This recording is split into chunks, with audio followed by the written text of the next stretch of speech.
Real women. Real talk. Real messy. This is Messy Midlife.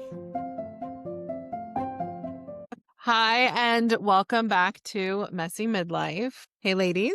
Hello. I am hoping we can have just a short chat today about some of the things that came up in our last episode or our recent episode. We talked about control. Either of you had any thoughts or reflections on it? Because it's something that's on my mind all the time. Yeah, I really appreciated that conversation, and it followed me the rest of the week. And I meant to do a post on it, and that got complicated in my life. And so it didn't happen. But the thought that stayed with me was really focusing and anchoring in on all of the beautiful and amazing things that are constantly happening that I have zero control over.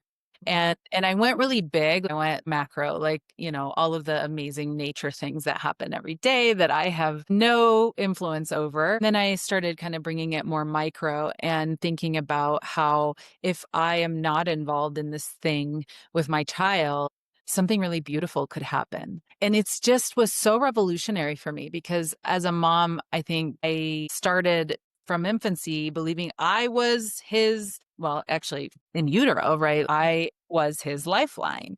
And to be able to shift that around to how can I facilitate beauty by just staying out of it, not putting pressure on myself and also constricting the possibilities, which I think is what control can sometimes do. I was remembering back to a time doing a spiritual ceremony where I was choosing to do it a certain way and not realizing in the time I was trying to control the thing that was supposed to just come. So even starting out, controlling the narrative of how it was going to happen because I wanted this certain outcome, and then feeling like this has to work for me, and then beginning the ceremony and nothing. And literally going through my mind was everything that works for everyone else never works for me. I was trying so hard to control every bit of it. And I literally just like broke down sobbing and shaking uncontrollably. That's when the switch flipped and everything started happening. And it was like being forced to, I didn't really have a say in it. Like I was just completely forced to let go of that control. And like seeing how when I let go, then things do evolve and flow. I think that happens a lot at this stage of life where we are forced into letting go. And what was so beautiful about our last conversation is that I had the opportunity to apply it without getting cornered, or I guess cornering myself, because that's usually how it happened, just like what you're describing, what you're sharing. It was always me cornering myself, being forced to let go. I think things have been unforceful lately in driving home that lesson, at least in my life. My therapist told me not so long ago that I was getting back into that place and that pattern I can get in where I don't recognize that I'm trying to control certain things or control through ignoring or control through suppressing things that are worthy of attention, like small signs from my body, my emotions, things like that like are worthy of attention and we don't need to just like squash them down. And she said to me, okay, I'm seeing patterns come up that I've seen with you before. And what tends to happen for you is your body comes in and like forces you to pay attention to these things one way or the other, usually through something with pain, because pain is what will finally get your attention. But the pain actually has to be pretty bad to get your attention. And so it's interesting to think about both. The more we try to control things, something will eventually come in to show us how little control we actually have and to like make us stop. And it doesn't have to always be that big. We can make the choice. We have agency that we don't have to let it get to that place. We can recognize when we are controlling in the passive aggressive way with like suppression and ignoring. Yeah.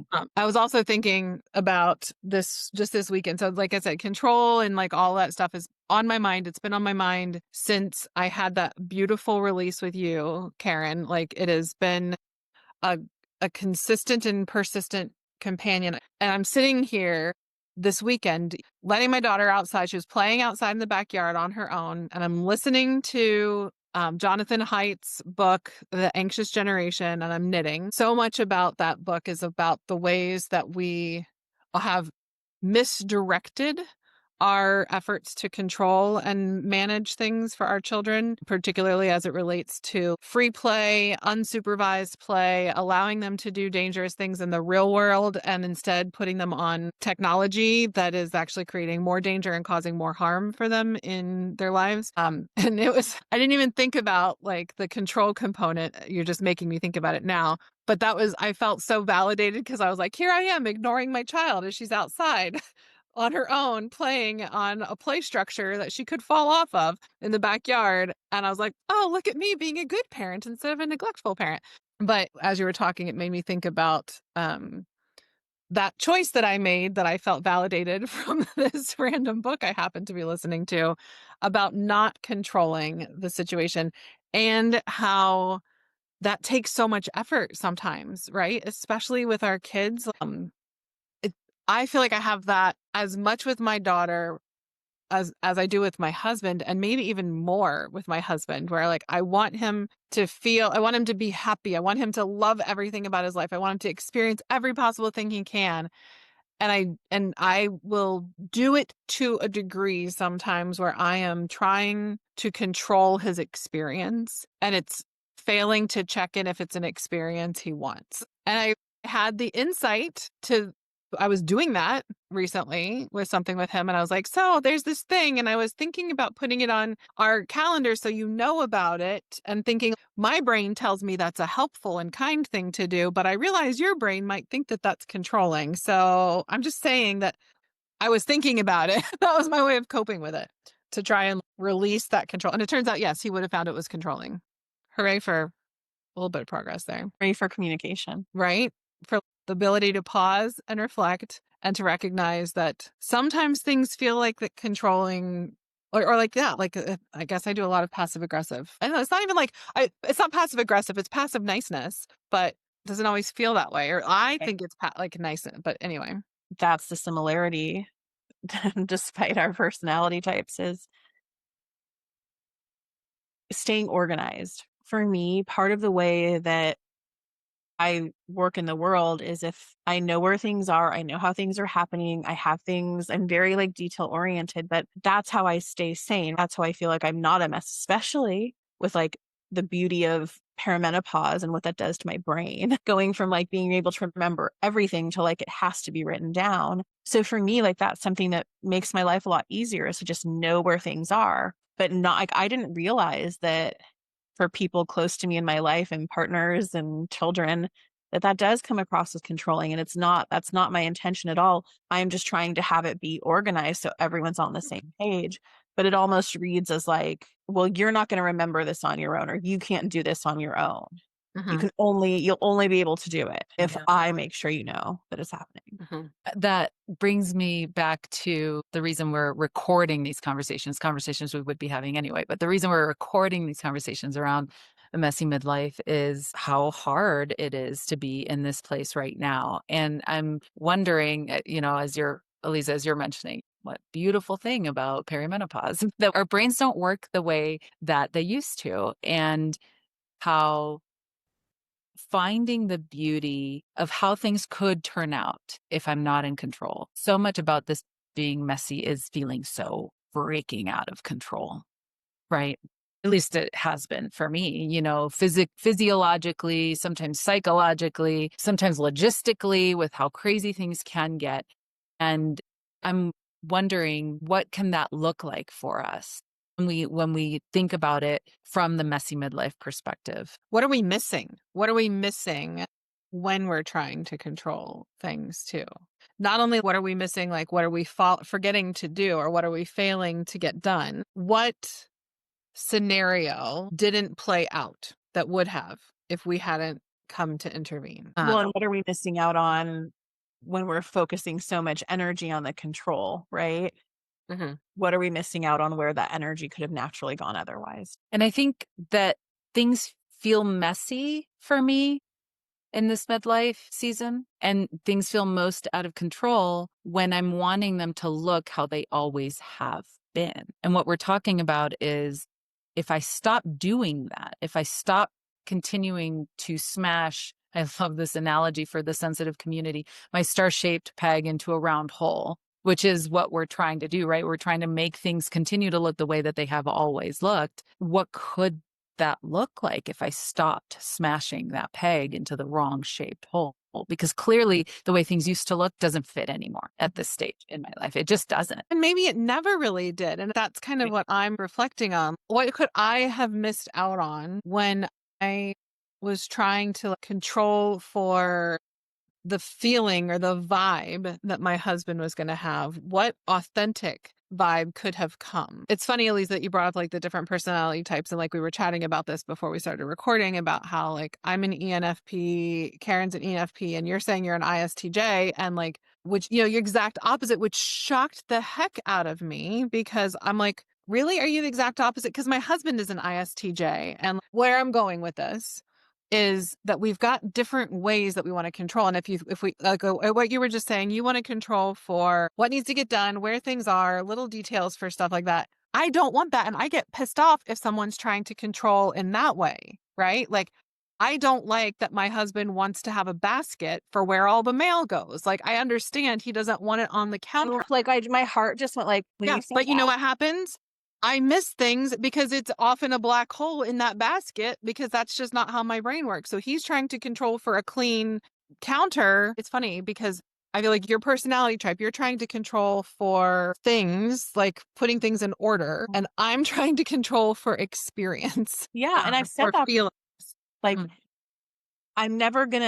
nothing's ever gonna be lost. I'm never going to be looking for something and not know where it is when everything has its place. Like, Mhm. I'll out organize myself sometimes. I'll organize things and have everything, and then I forget that I organized it that well and I won't know where it is. Yep. When I try to organize, when I try to be that person that I'm just really not, that happens to me so frequently. Whereas like if it's just like a pile someplace, I can tell you exactly where it is. I could probably tell you where in the Oh, pile it is. and it's so hard because we don't understand how somebody's brain works that way, right? My daughter is like, part of her room is like, I just want everything where I can see it and then I know where it is. And I'm like, I'm short circuiting with you saying that.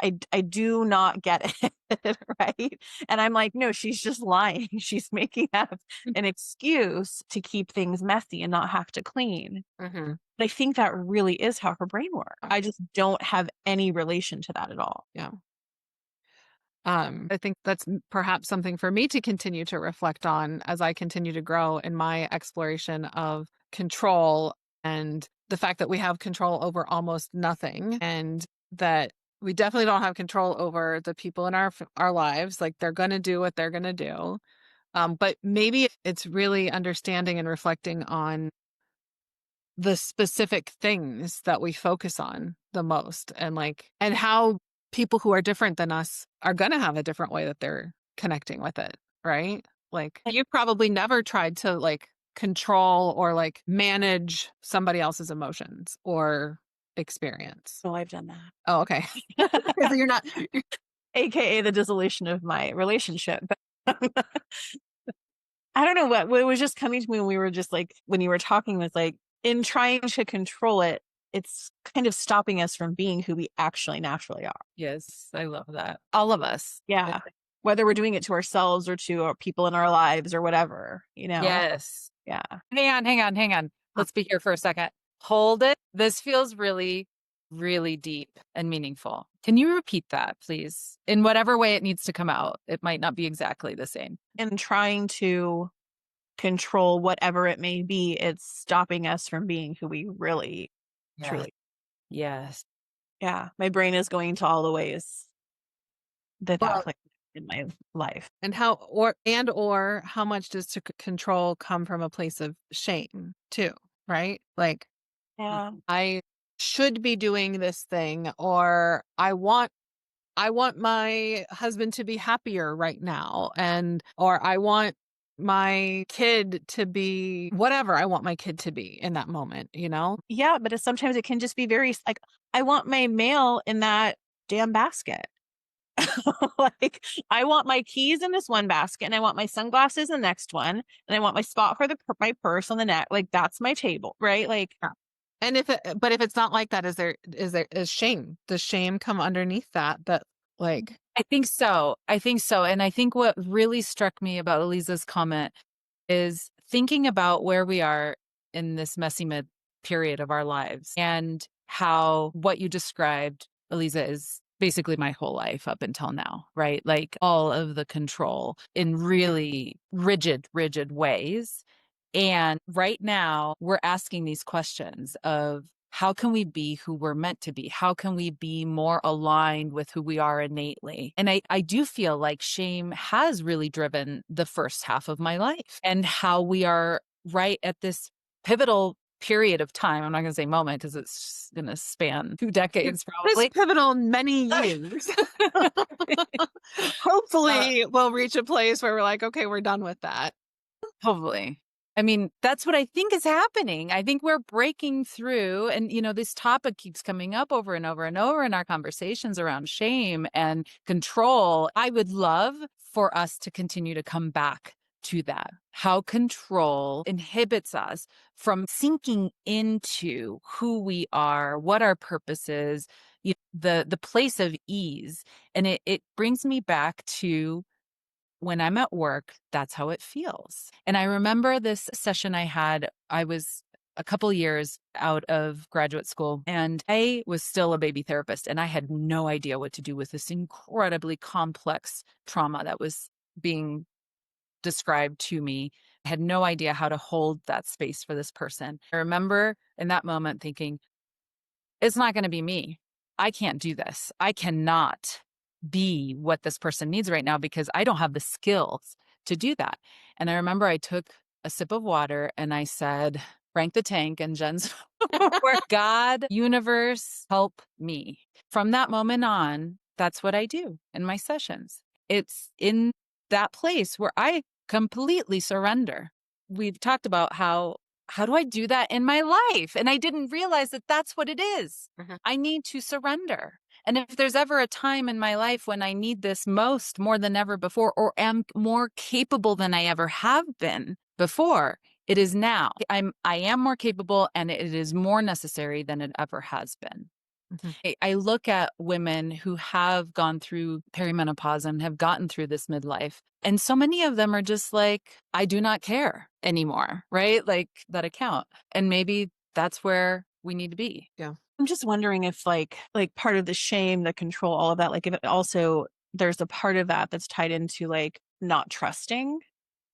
Mhm. Because I think that comes up a lot for me is like trying to control something because I don't trust that if I don't, that it will be okay or that it will play out how I want it to play out or that things will flow easily. I've been having this flash of this meme. I don't know if you've seen it, where the female partner is super frazzled and just like, oh my gosh, there's so much to do. And then the male partner is like, relax, it'll all get taken care of. And then in the bottom, it's a little image of her taking care of everything.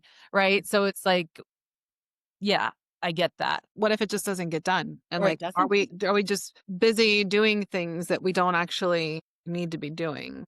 Yes, we do need to be doing them.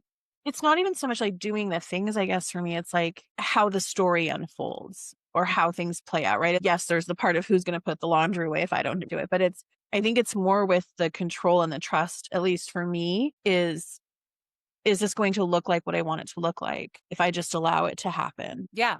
Yeah. Which then puts us into this box. It puts our future possibilities, it restricts them into what we can imagine versus all of the possibilities of what could be. Yeah.